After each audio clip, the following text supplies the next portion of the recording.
تو یہ حضرت عبداللہ بن زبیر جو ہیں، یہ مکہ مکرمہ کے اندر انہوں نے یزید کے خلاف بغاوت کی اور اس بغاوت کے یہ سربراہ تھے۔ تو مدینہ منورہ پر یزید کی جس فوج نے حملہ کیا تھا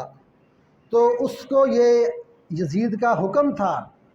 کہ مدینہ پر قبضہ کرنے کے بعد، مدینہ میں بغاوت کا خاتمہ کرنے کے بعد تم نے مکہ جانا ہے۔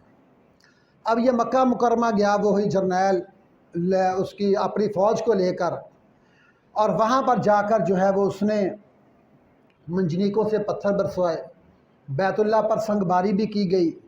اور وہاں پر بھی جنگ ہوئی۔ تو اللہ تعالیٰ کا کرنا یہ ہوا کہ جب یہ مکہ پر بیت اللہ پر حملہ جاری تھا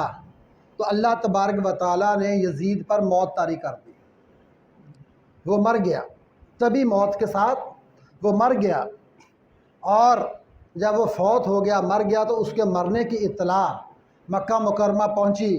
تو جنگ جو ہے وہ بند ہو گئی، اور اس کا جو جرنیل تھا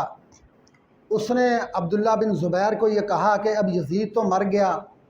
فوت ہو گیا، اب آپ اپنا ہاتھ آگے بڑھائیں، میں آپ کو خلیفہ تسلیم کرتا ہوں، آپ کے ہاتھ پر بیعت کرتا ہوں۔ لیکن حضرت عبداللہ بن زبیر نے انکار کیا اور اس کے بعد وہ واپس چلا گیا۔ اب یہ جو واقعہ ہے کہ اس نے مکہ مکرمہ کی حرمت کا بھی خیال نہیں رکھا، مکہ مکرمہ بیت اللہ کی حرمت کا بھی خیال نہیں رکھا، اور اپنے اقتدار کے لیے وہاں پر جنگ کروائی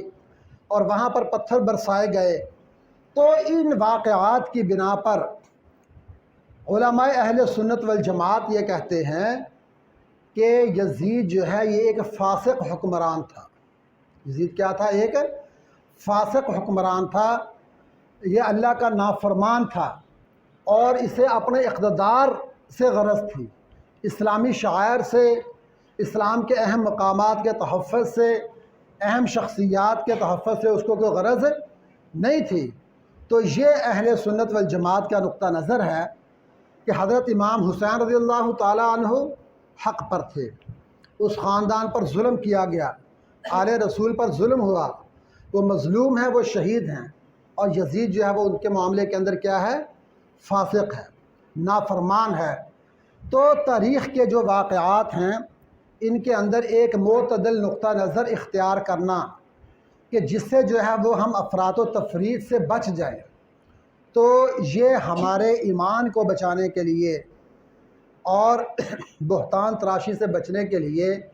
یہ بڑی اہم چیز ہے۔ تو اکثر تاریخ کے واقعات میں، تاریخ کے معاملات کے اندر ہم افراط و تفریط کا شکار ہو کر پھسل جاتے ہیں۔ تو اس لیے اہل سنت والجماعت ہونے کا تقاضا یہ ہے کہ ہمیں اپنے جماعت کا، اپنے مسلک کے جو صحیح عقائد ہیں، ہمیں ان کا علم ہو، اور اس کے مطابق جو ہے وہ ہم اپنا نظریہ اختیار